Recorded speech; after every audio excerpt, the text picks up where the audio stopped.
Hello everyone and welcome back to my channel. I am Nelson, you're watching Nature Nell. If you're new to my channel, welcome aboard the Nature Nell train.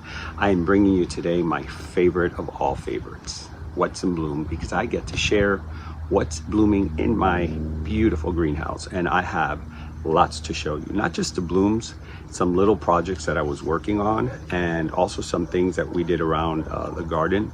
Lewis, my partner, and I, we decided to clean up, organize, and get everything ready for the big season because it's right around the corner. And talking about the big season, we're kicking it off with the Fort Lauderdale Orchid Society show, which is every year in January, together with the Tamiami International Orchid Show run by the Moats.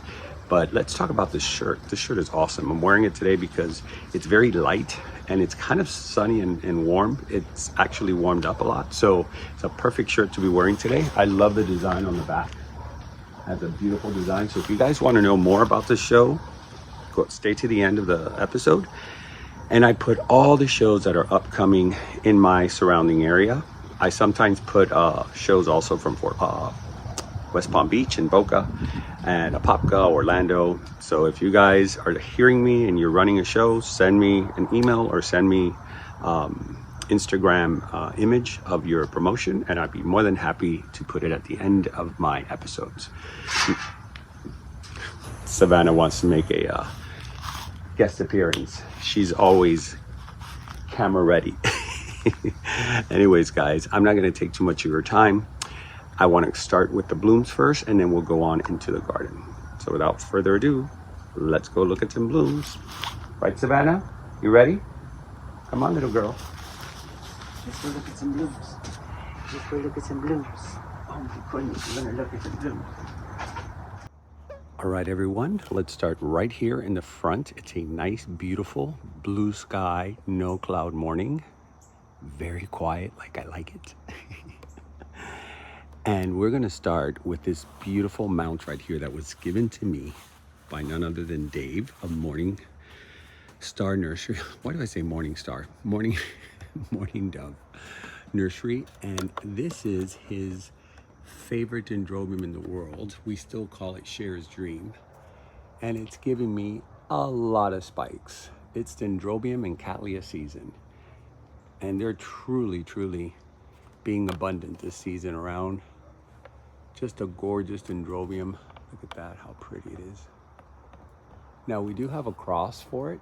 He entered it in a show in Flamingo Garden, and they actually got him the name of the cross. So I'm gonna try to see if I can find it. I still haven't tagged it because we got used to calling it Cher's Dream. So I actually have to look for on the video where I showcased it on one of my What's in Bloom. I think 3 or 4 What's in Blooms ago I featured it. But look at the size of this. It's together with a Schomburgkia. And you know, it's interesting because they say you shouldn't put 2 different types of orchids together on a mount, but here's proof that it breaks the rules. This is a Dendrobium and a Schomburgkia together, and they are cohesively living together in peace and harmony. And both of them bloom. It's not my Schomburgkia time to bloom, but when she does, as you can see, I try to keep some of the spikes to show how much is bloomed before. And I did move all my Schomburgkias here, or Myrmecophilas, to this area because they had a lot of weed growing in their pots, and I decided to de-weed them. They used to be in that section over there, which needs a lot of cleaning. We've been cleaning little by little because this season was really torturous with the rains and the weed growing. When it rains a lot and it's hot, it's just, you know what, I'm gonna go this way because I want to show you this Solange. It's really bad, an outbreak of a lot of weed and pest. Now this I showed you guys in my haul. This was a gift from my friend Mercedes. If you guys haven't seen that beautiful home visit that I did with her, you get to learn a lot of DIY with her. Oh, there's a mosquito in my arm. Was a mosquito in my arm. I was really going for it. And I didn't put any skin so soft. But anyway, this is a Solange rochessinii, and this is such a delicious smelling flower. It smells, let me see. Yes, it smells so sweet. And it's early in the morning, so I'm surprised it started smelling so sweet so early. But it does attract a lot of bees. It's a heavy pollinator. So right now there's no bees on here, but there usually are bees trying to pollinate. But it's a great, great orchid. Look, this is how it usually starts, a band or a strand of buds. Look how pretty that is. What a great color. Let me see if I can get a close-up of it. Yeah, that's really nice against that blue background. Let me see if I can, oh, there, speaking of, there's a bee. Where are you, Baba? There it is, pollinating. It must really smell great to them. I don't want to disturb him. They say that most of the bees that pollinate are male. I don't know if that's true because they do have the queen. So the males are the ones that pollinate. If anybody knows about bees, let me know if that's true. Or maybe a specific bee. So I always call them by male reference. Now, guess who I had to put all the way up here? My showtime. It got way too long. These spikes are just, I've never had spikes this long on this plant. And the other thing is it was raining. It stopped raining now because we're really in Florida winter. But the rain was really damaging my gorgeous flowers. Now this is called a showtime. Let me see if I can get you guys the tag here, right here. It's so high up. Santa Barbara Sunset Showtime. Anseps with, I should learn this. Ansebarina with Anseps. I'll try to learn it. It takes me a while. And this is from Waldorf Orchids. Sorry, it's so high up there. One hand with the camera and the other hand reaching. But look how pretty those flowers are. It's such a great color combination between the pink and the yellow and the fuchsia. It plays off of those colors really, really well. And how does nature know to do these three in yellow and these two in pink? That always astonishes me. How it knows. It never blends or mixes. Every flower comes out exactly the same. So beautiful. Let me see. This one has the sun right at it. It shows better. That's really pretty. Look at that labellum. Really, really gorgeous flower. And there's more spikes coming out. Now here is a gorgeous Tolumnia. That's one of the very few that do well for me. I hear down here in South Florida, it's hard to keep them alive. A lot of people tell me that they have a hard time keeping them alive. But I've also met some collectors that do very well with them.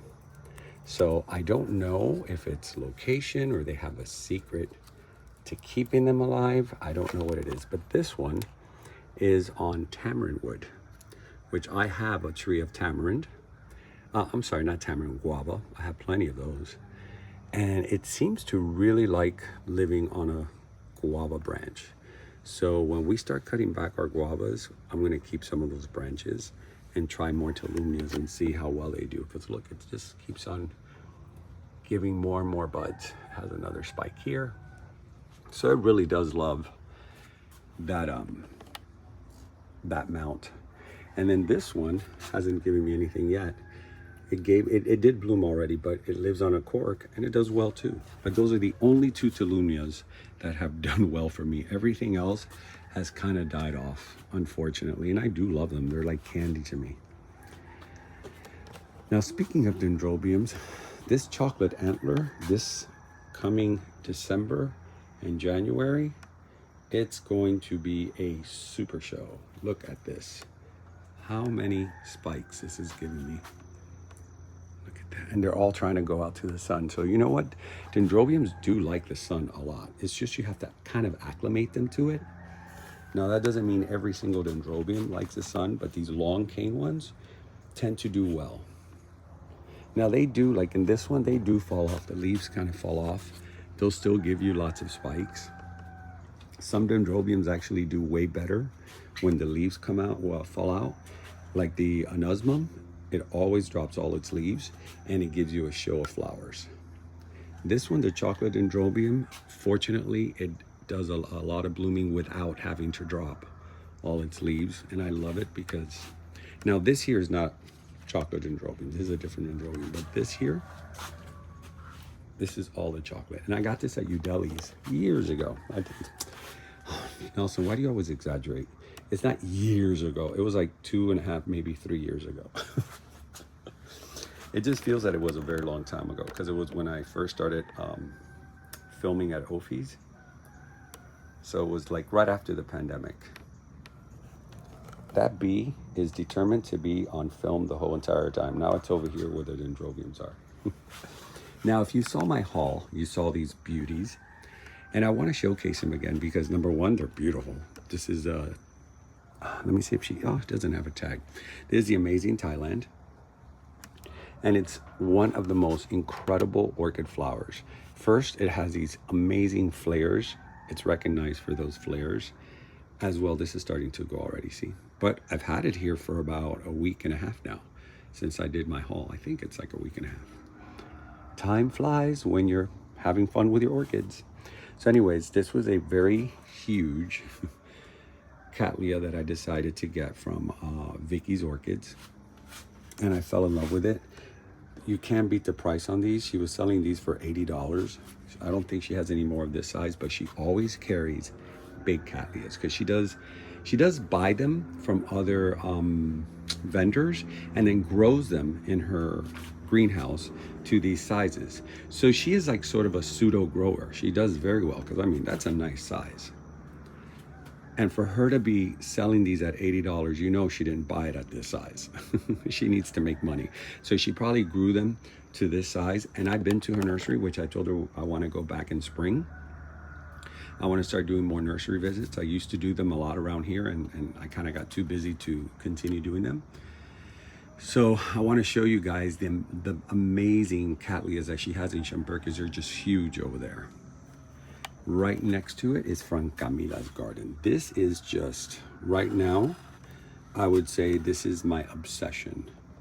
And notice that the colors kind of play off of the Amazing Thailand. I guess this is my Hawaiian era, where the colors are very Hawaiian with peach and yellow and fuchsia. I mean, this is just a gorgeous flower and it is very firm. And the reason I'm pointing that out is because I've had it now for, I'd say a week and a half. Let's push 1.5 weeks.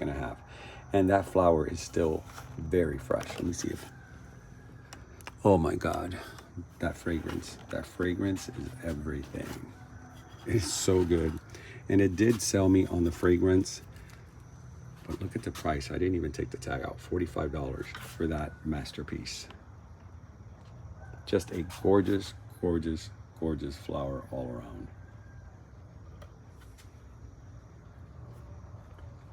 Now this one's called, very simple, Cattleya Zamora, Z-A-M-O-R-E. I don't know why I'm spelling it because I put it down there, but anyway. It's a very simple name. I love when they have a simple name because it's not hard to remember. And when I show you guys in What's in Bloom, I don't have to look at the tag. I know it right away. And next to this one, they are all falling out. This one has a long name. And there we go. Barbara Jewel, Nakoranshasri, Orange. Why the long names?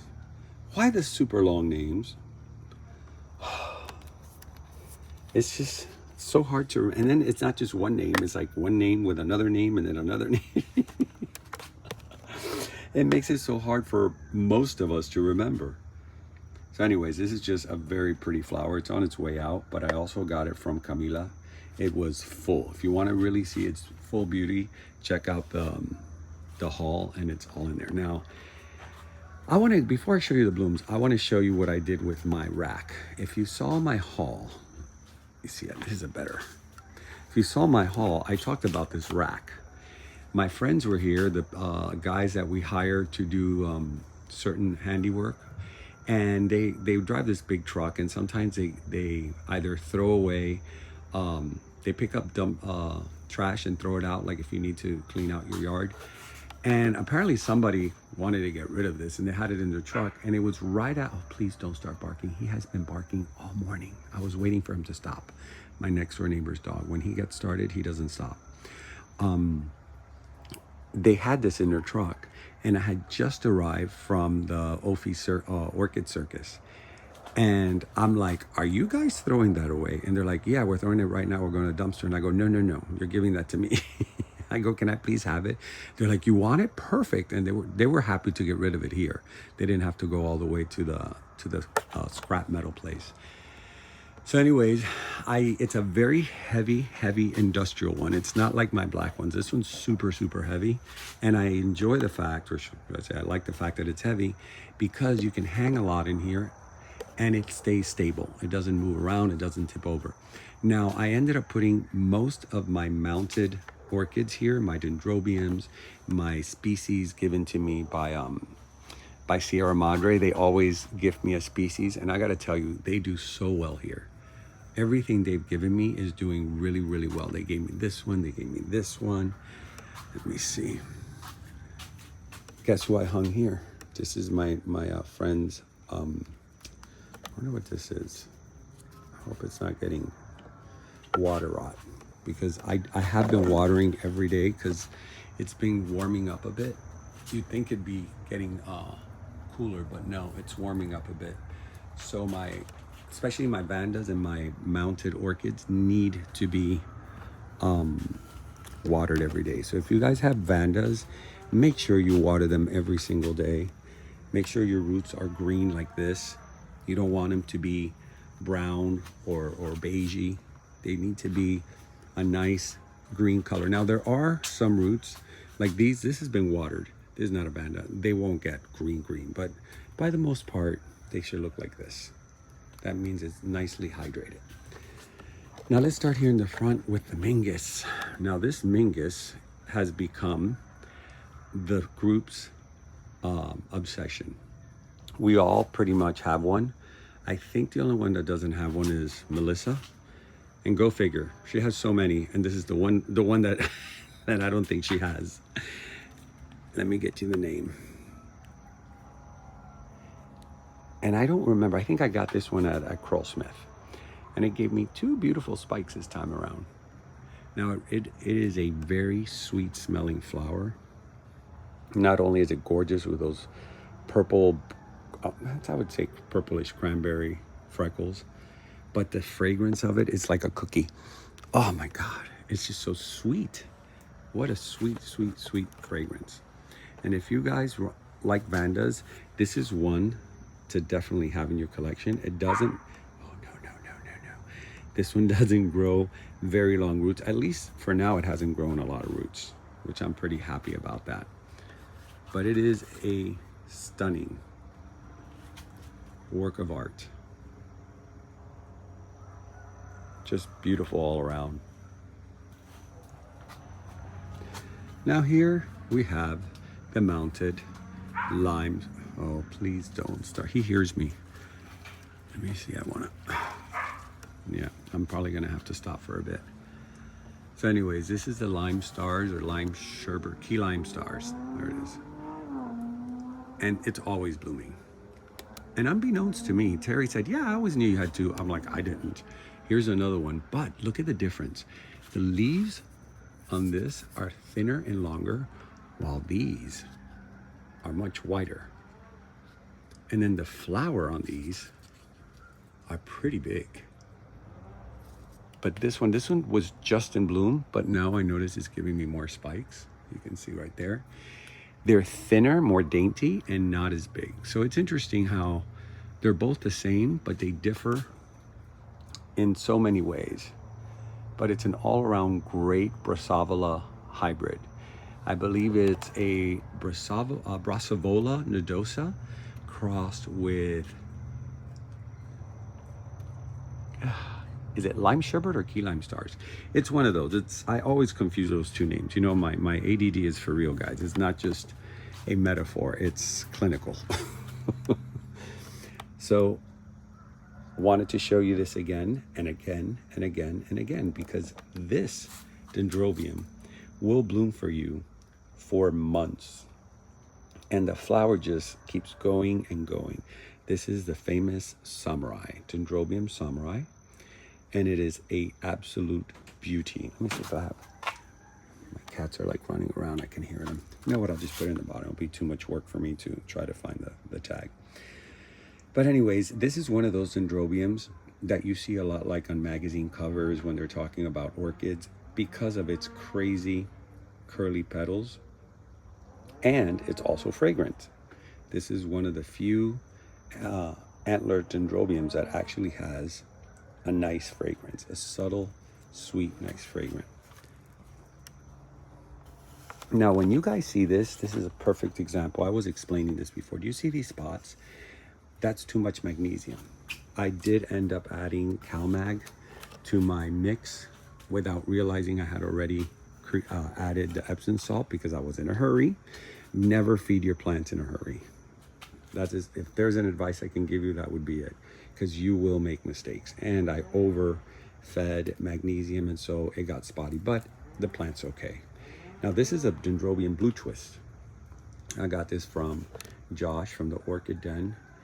And when I got it, I remember it was not the size. This thing has grown so much, and it's always giving me amazing, amazing blooms. Now, I did get a little bit of thrips early in the fall, and it killed the top, but then I sprayed it with, you can spray with orthene if you have thrips, because orthene really eradicates it completely. I always say to use 7 from Home Depot. It does work, but I noticed that this time around it was not working. That's why this happened, because I kept on spraying with that and it just continued killing it. It was just too many thrips, and thrips will destroy everything. Once you have thrips, you're gonna get everything else. You're gonna get scales, you're gonna get mealybugs, you're gonna get spider mites. It's just a nasty, and lots of ants. It's a nasty, nasty pest.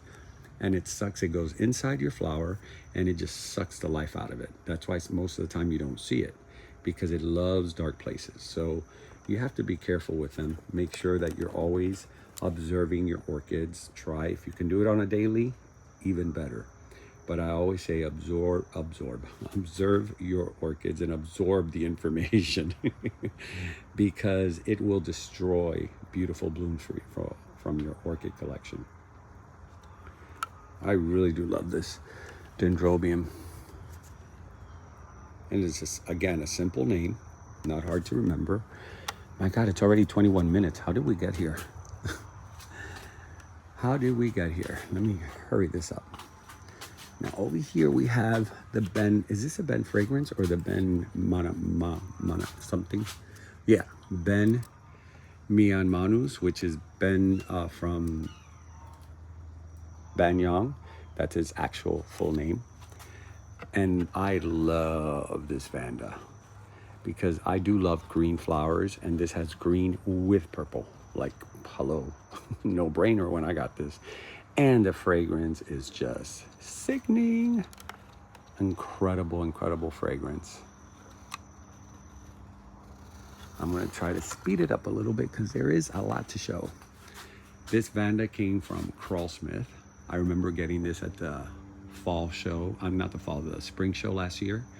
And it's just gorgeous. Now, I love doing this as they start aging. The petals kind of start folding back. So you can kind of pop them back into the floor, but it's already, this has been blooming for quite a while. Now this is, let me see if I can get the name here. Wyrete crossed with a Gordon Dillon. But it's a gorgeous freckled Vanda. Such a pretty tone. And what caused me to take this was that this was the only one that had this halo of purple around the cranberry. The other ones did not have this. Even Terry that was with me, she goes, that one is so different from the rest. They had more. But this one was just absolutely stunning. The flowers were so even, so symmetrical. So I ended up taking that one amongst many others. Now, this is really shocking me, guys. This flower has been in here for quite a while. This is the one I got over at Odom's. They only had one, and this is the second time it blooms for me. I did have it in my What's in Bloom. Last What's in Bloom, I believe that I did. That's the name.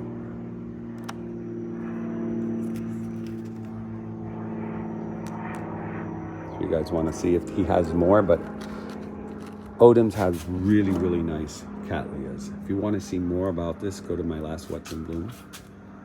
And this surprised me. I didn't even know I owned this. Look at this flower, how beautiful it is.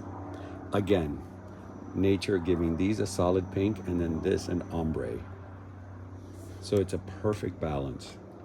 And I believe I got this one at Coral Smith last year as well. It's a Nodosa. Very, very pretty flower. I think I got it at Coral Smith. I'm not sure. Maybe I got it from Lee. This one I'm really drawing a blank where I got it. I'm getting to that point, guys, where I'm starting to forget. And guess who gave me more? More is more when it comes to this Cattleya. This is from Ecuagenera. It's called a Cattleya Amazon.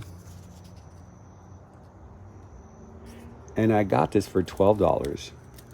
It was very small in a pot. I got it 2 years ago. I was there with Melissa's first visit to Apopka and with Teresita, and we went to the clearance rack at Ecuagenera, and they had this gorgeous Cattleya, and it had one flower that was kind of dying. So I said, you know what, I'm gonna get it. It didn't bloom for me the first year, but now it's shooting constantly. This is like the third time it blooms in one season. And it does have a delicious, delicious fragrance. And you know, if it has fragrance, it has to come with me. My Maikai, we finally got the actual name. It's a Brassavola nodosa cross, and it's called I think it's a BC, Brassocatlia, BC Maikai. And she is a happy camper here. Usually she'll continue blooming and blooming and blooming. It just dropped these here. It had 3 a little while ago, and now it's giving me these 2. Plus it has another 3 on the way. Now up here, it's a Moats Vanda. Look at this beauty. Such a pretty purple color. I got this from Bart. Here's the name.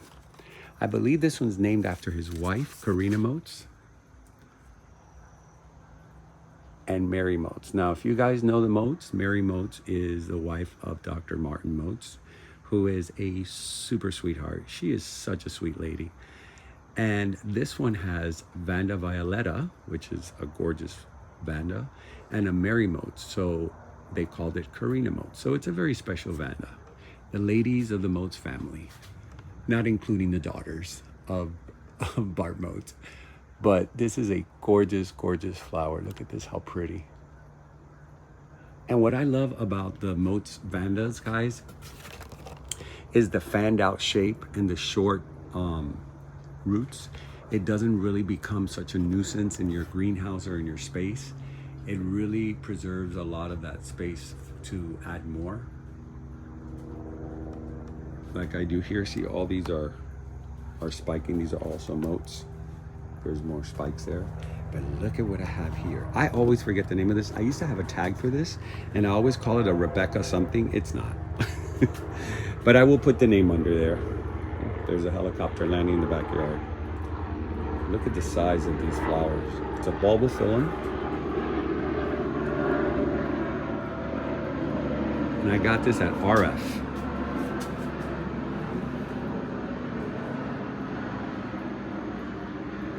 I was rushing to give you guys this What's in Bloom because a lot of these flowers don't really last that long, and it already lost like two spikes, but thankfully it gave me some more.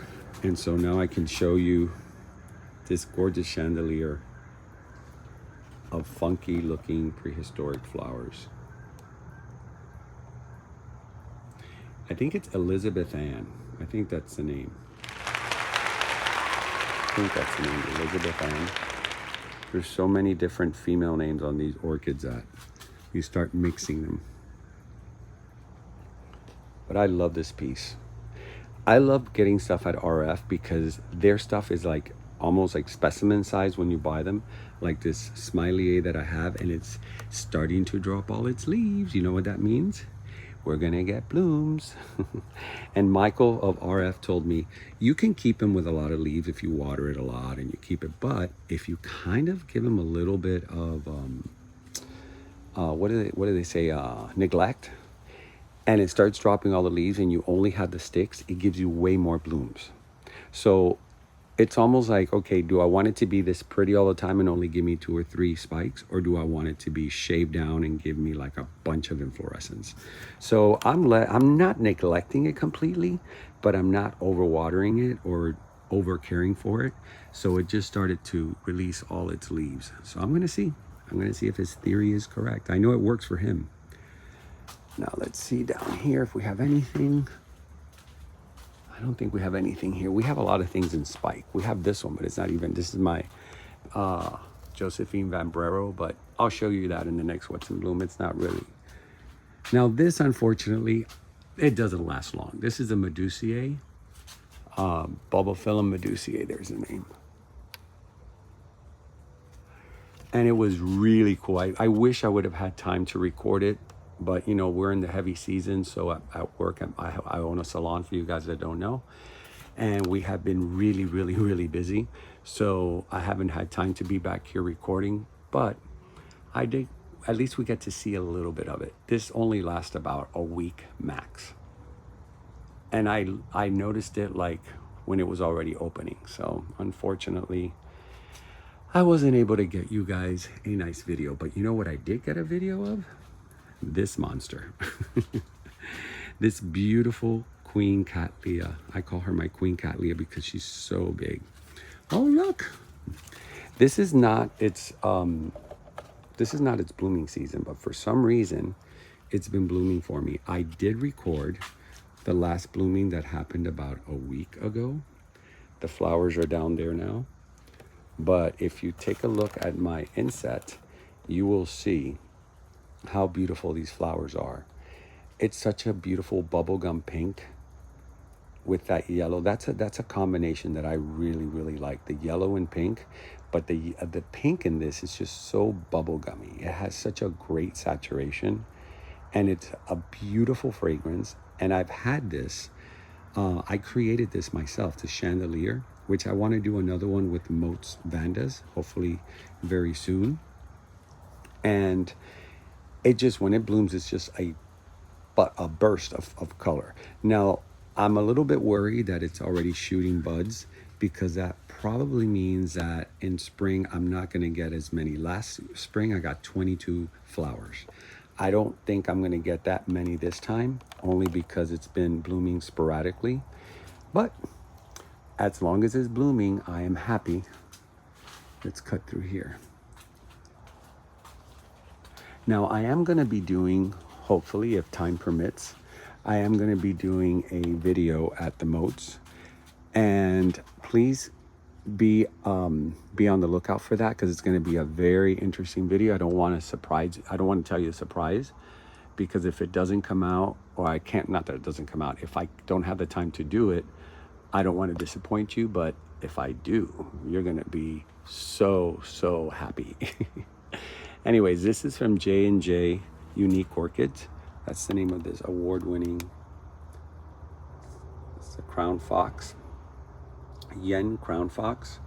And I got this a while ago, I would say about 3 years ago, from John. And I fell in love with this. He had the award-winning mother on display, and I'm like, tell me you have more of these. And he did. He had 2 left. And so I ended up getting one of these, and he told me, you're going to see how much it blooms. It blooms over and over. And he's not kidding. This has been already blooming for almost a month. And once this spike falls, in another month or two, it'll bloom again. It's a really, really heavy bloomer. And if you look, you can see all the dried spikes. I don't leave like the spikes very long. I do cut them in half, but I don't take them out all the way because I want to remind myself how many blooms it's giving me, you know, and that's how I gauge the blooming cycle. I think we're done here. Let me see. I don't want to miss anything. Oh, this species. This is a, let me give you the name first because it's easier. Siluanum. And this was from Sierra Madre, another species they gave me. So C and, oh, wait, hold on. Let me get this. Let me see if I can bring it down. See, if you're watching, and Susie, look how beautiful this looks. He did tell me it's a very cool, unique looking Dendrobium. It is so pretty. I love Dendrobiums, especially the fact that they last so long. Let me see if it has fragrance. I smell something, very light fragrance, but I do smell something. I don't know if it's just the overall environment with so many blooms that I'm just smelling. But it's such a cool Dendrobium. Look at that. Very, very pretty. Thank you, C. This is such a cool flower. I think this is the first time or second time. No, I think this is the first time it blooms for me. Just all around super cool flower. All right, guys. It's starting to get a little bit too warm. Oh, here's another Cher's Dream.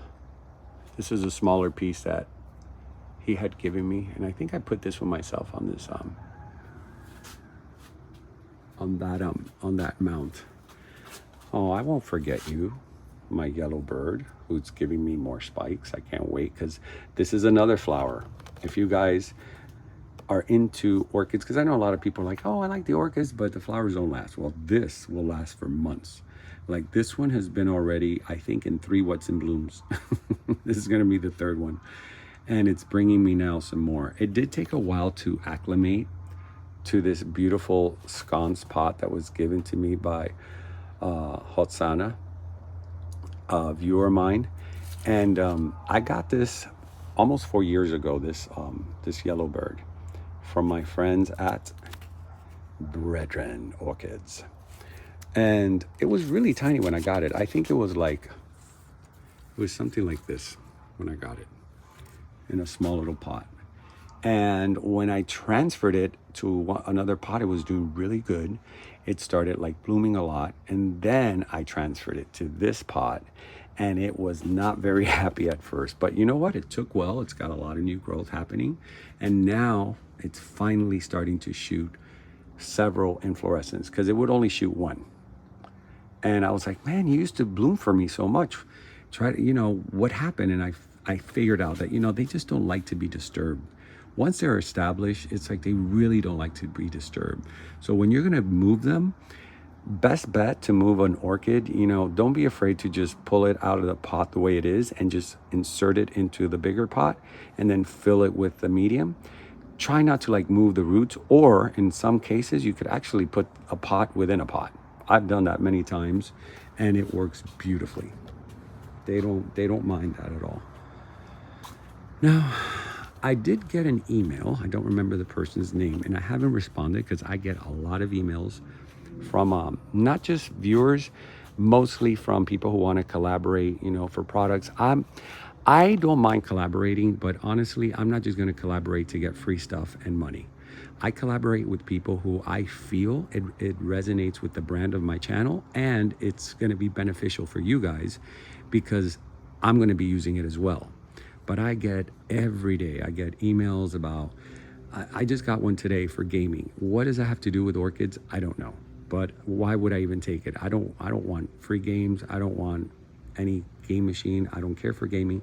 So a lot of those emails, I appreciate them. I appreciate that they consider my channel for that, but I'm not going to collaborate with products that really have nothing to do with gardening, orchids, or anything surrounding that platform.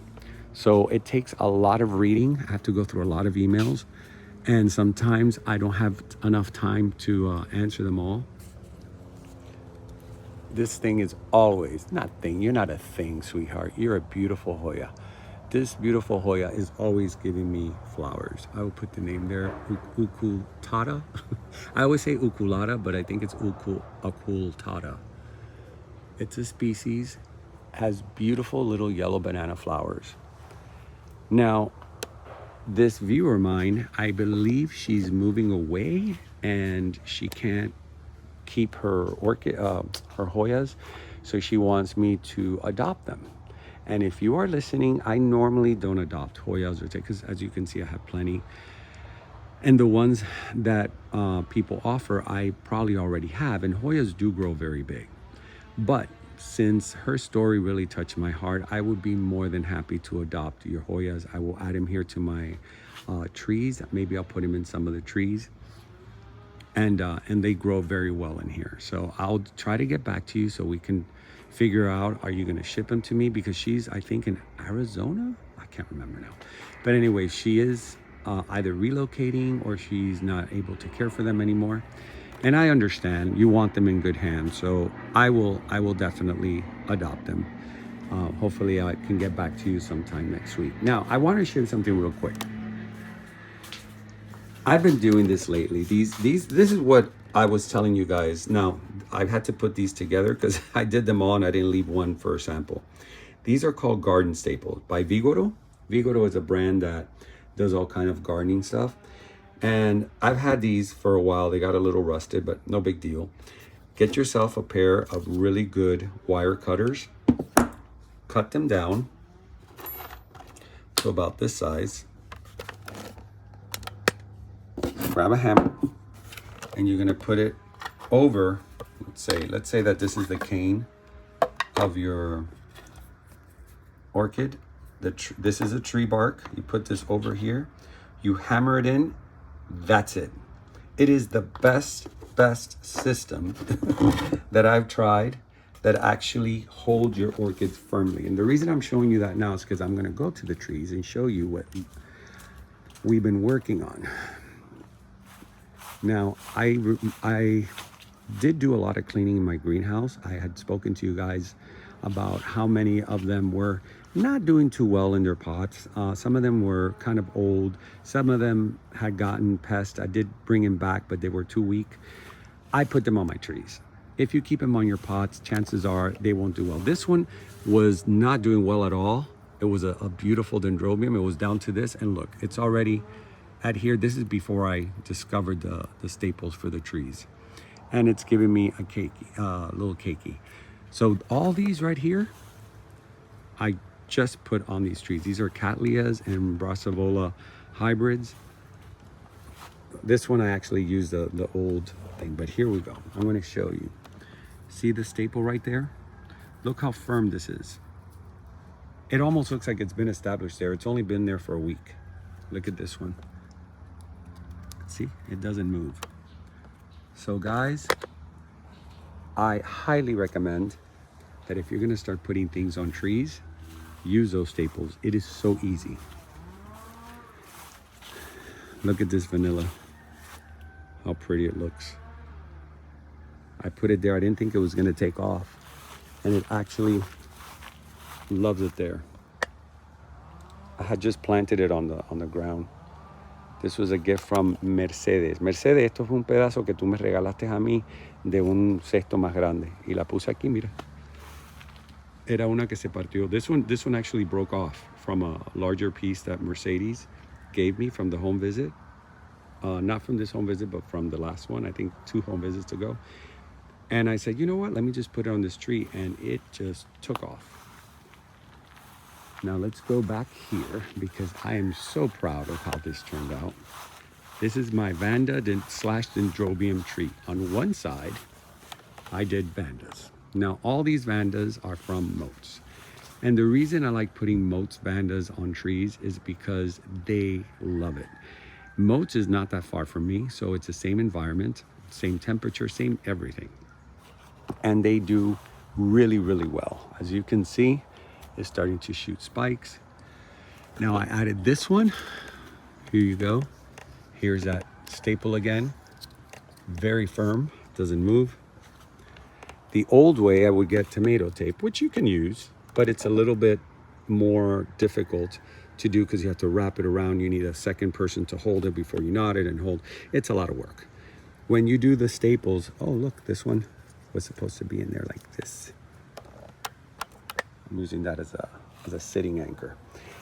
But I decided to put some of my orchids that, my vandas that were in the greenhouse towards the back that were ladies in waiting because I did buy them all, like this one.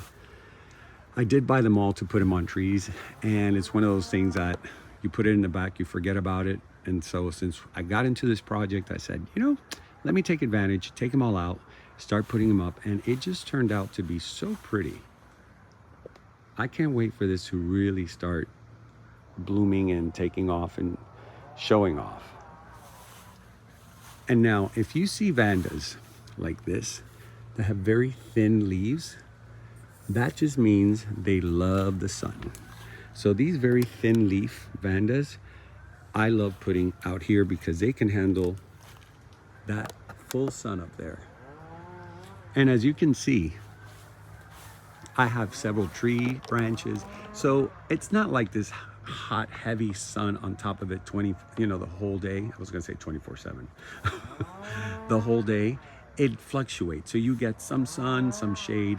That way the plant doesn't get blasted with sun constantly and starts turning too reddish, on the leaves, or in some cases it starts burning off. And then on the opposite side, I decided to do Dendrobiums. And the reason I do it like that is because you don't want to, I did move the Dendrobiums that were here, they were keikis. I did cut it, which was this one right here. And again, I used a staple, very firm. Oh look, I just noticed it's giving me a spike. Very nice. So I decided to take, and this one still has like keikis coming out, but you see how it's already grabbing onto the tree. So if you want to cut the keikis, don't twist the keiki off. Cut the actual cane that it's on and put it onto the tree just like that, because this plant, this cane is gonna suck more energy off of this cane while it established. Because I used to twist them off thinking that was the best way to do it, and they don't make it. 9 out of 10 do not make it. You might get that one that does, but they don't really make it. They need to have that cane, and do not disturb, because once you twist it, it's gonna leave it open, and that's leaving it for, into a dangerous, what are you trying to say, Nelson? When you open the skin of the orchid, you're leaving it open for bacteria. That's what I wanted to say. So you want to make sure you don't do that. So this side is all Dendrobiums and the other side is vandas. The reason I do that is because you don't want one to choke the other. Now, if it was a mount, most likely I wouldn't do this, but because it's a tree and it has so much room for the roots to go up and down, you can do it. You can add different types. Just don't put like the Dendrobium on top of the vanda and then put a Cattleya. It just becomes too cluttered, and eventually one is going to strangle the other. Now, right next to it is Lewis and my pride and joy. He was here a little while ago, like, oh, are you going to show it? He's so happy the way this turned out. We got chicken wire. Once I told him the idea, he loved it. So he got the chicken wire. We wrapped it around, guys, literally between 2 people. We did it in about 5 minutes. We wrapped it around, tied it. And so what I did was I cut all the long canes that were going up, and I brought them down and I put it on this side. Because what happens with Arachnus is that the bottom leaves start dying off as it grows up.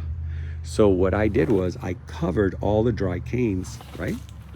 And I added the new ones in the front. creating a more luscious, symmetrical shape to the Arachnus. But I really, really like the way this turned out. I can't wait to see it blooming. Last year it gave me so many spikes. As you can see, I don't cut the spikes because they're like a reminder. Look at this right here. So now it goes all the way around. Now when you have these, like you see right here, you don't want to just start pulling them out, right? You want to wet this down as much as possible. Wet it, wet it, wet it, wet it, wet it to the point that it's just drenched in water. Once it's drenched, you can start pulling them off. If you look, there's very minimal root damage. There's some, you know, that were inside the crevice that's just impossible to pull out. But by the most part, I didn't really cause too much root damage. They can handle some root damage, but you want to make sure that they still see. This still has some bark, so it actually pulled more bark than the root off. And you know, just with your fingers, kind of be gentle and pull them right off. Once you cut them right here, this becomes a new growth. So it's going to shoot 2 new growth this way, and off that section, I probably get a spike, depending on how much light it gets. I may end up taking these branches down. I just don't want to do it now because it would be too soon for these canes. Remember, these canes were up here, so there's not a lot of sunlight. So what I do is I put them down here. Notice that they are getting a lot of sun here. I'm a little bit, you know, not concerned, but I'm keeping an eye on this because I am noticing this right here. So it may burn, it may not. It's one of those things that you have to kind of measure out and say, do I want to live with the burn? It doesn't really hurt the plant itself. It will shoot spikes. And in some cases, it shoots more spikes when it's on this side than on the other side. As you can see, most of the spikes are here. The dry spikes are all here. And they do get yellow. It's just one of those things that you can't win. Unless you keep this inside a nursery with proper conditions, you're not gonna get that perfectly beautiful, green, luscious Arachnus. But they are sun orchids. They do love to be in the sun. And so that's why I decided to create this second tier in the front. And I'm very happy with it. Now with that said, I do water this every single day.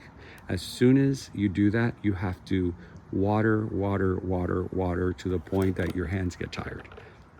Because you want those new roots to really absorb some hydration to help it strengthen. You don't want to feed. You don't, especially this time of year. We're in winter already. You don't want to feed. You just want to leave it as is and give it a lot of water. Let nature help it get strong. And then in spring, early spring, maybe in mid to end February, I'll start hitting it with good fertilizer. Let's see right here. I had one of these big vines from my pothos. I was so happy about this vanda because it's such a beautiful shape. This is a Moats vanda as well. And look what it did. So I may put like a little stick to hold this because it does have a spike here. It has several, if you guys look in here, it has several spikes ready to come out. But this is a gorgeous flower. This is a beautiful purple, huge purple vanda. I don't have the name to this. I gotta ask Bart what this is. Here's some more moats. Now, when you get this apple green color, this is a good color. This is the color that induces spikes, as you see. Now this is, it's a Josephine Vambrero with a Kawadi fragrance, which I have several of these. They're just very pretty vandas. But this was a tester. This was one of my first vanda testers that I did, and it loves the spot. Now these little red spots you see here, that's just, I call it a vanda suntan. When you see these spots, it's okay, it's fine. You just don't want them turning too red, right? Because if it's too red, that means it's too much sun. But when you see this apple green, granny apple green, that is a perfect color for vandas to start blooming. If they're like an olive green, like the one in my greenhouse, you may want to push them out to get more sun. Mine still bloom even at that color, so you know what they say, if it's not broke, don't fix it. Now these are some Renantheras and sun orchids that I have lying around that they weren't just doing good. So I actually cut them because they grew roots on the top, and I'm testing them out here. This is a beautiful Renanthera, a red one. And so it was losing too many leaves. So I decided, you know what? I'm going to put it out here and see if they work better. Because this seems to be like the magic spot in my garden. What a pretty day, guys. Look at this. I love days like this. It's when I just want to be out here. Which I'm actually doing this early because I'm going to go to MS Orchids to buy some Phalaenopsis. I'm doing an arrangement for one of my hairstylists. It's her birthday today, and I had given her an orchid, but it's not blooming anymore, and she was sad about it. So I'm going to surprise her for her birthday. I'm going to bring to her birthday. She's having a barbecue, so we're going to surprise her with a nice arrangement of phals. Now let me we're at 53 minutes. Oh, we're doing good. As you can see, I got some Spanish moss for my project, my next project that I want to record, which is building the chandelier of Moats vandas. It's the most wonderful time of the year. It's going to be a lot of moats happening from now to December. This is my quick tent, which is back in action. I'm getting Dendrobiums pushing out buds. They really like it in here. This Dragon King, my God, look at the colors on this. As it ages, it just gets prettier and prettier and prettier. It starts like yellow and then it turns into a pink. But yes, my Dendrobiums were not happy inside my greenhouse over there. They were getting very yellow, a lot of leaves. Now, a lot of it is due to what I said about the magnesium, but thank the orchid angels that I was able to bring them in here and save them from mass destruction. This is very pretty. And believe it or not, this is a keiki from the cane. I didn't remove it. There's 2 keikis in here. And the keikis are living off of the main cane. I don't know the name of this Dendrobium at all. This was given to me, I believe, by Martin from Martin Orchids. And it's a very pretty flower. I always said it reminds me of a cattleya flower. Just beautiful. I do like pink flowers very much. Here's another one. So they are happy. All my phals are here. And this is not even finished yet, guys. I still have a lot more to do. I have some repotting to do. I did fix a lot of these pots, or should I say I fixed a lot of these plants. I tried using just lava rock, and you know what? It's lava rock, but in the bottom, see, here's a fine example of just pulling it out of the pot. There's still the moss, but then I filled it with lava rock. And look how great it does. The leaves are very firm. I call it my bonsai phal because it looks like a little bonsai. And I think I'm going to start repotting them that way. I think that works way better for me. These are very pretty. This was given to me by Susie. This actually has a tag. The brownish teacup, which is brown and orange. And it's always blooming. It's a true bloomer. Does it have fragrance? Because sometimes they do have fragrance, these specialty phals. Very pretty. And this one is just, this is just a show. This was from Geo, and it's blooming beautifully. And what I love about phals is that they do last a long time. It's one of those flowers that'll keep blooming for you for weeks and weeks on end. Just gorgeous flower. What I love is these veiny petals. Add so much to the flower itself. All right, my friends, I think we gotta run. I got a lot of things to do today, things to buy, parties to go to. Hold on, let me flip this around. I'll see you on the other side. All right, everybody, that is it for today's show and tell. I'm so happy to get through with it because I was so worried I wasn't going to be able to show you everything that's in bloom.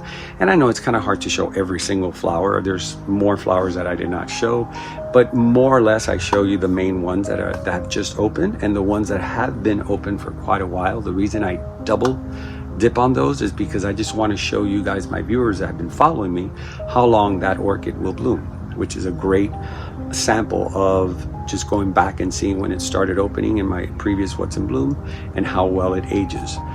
So I wanted to talk to you about shows. There's going to be plenty of new shows coming up. We're going to have the Fort Lauderdale Orchid Society show.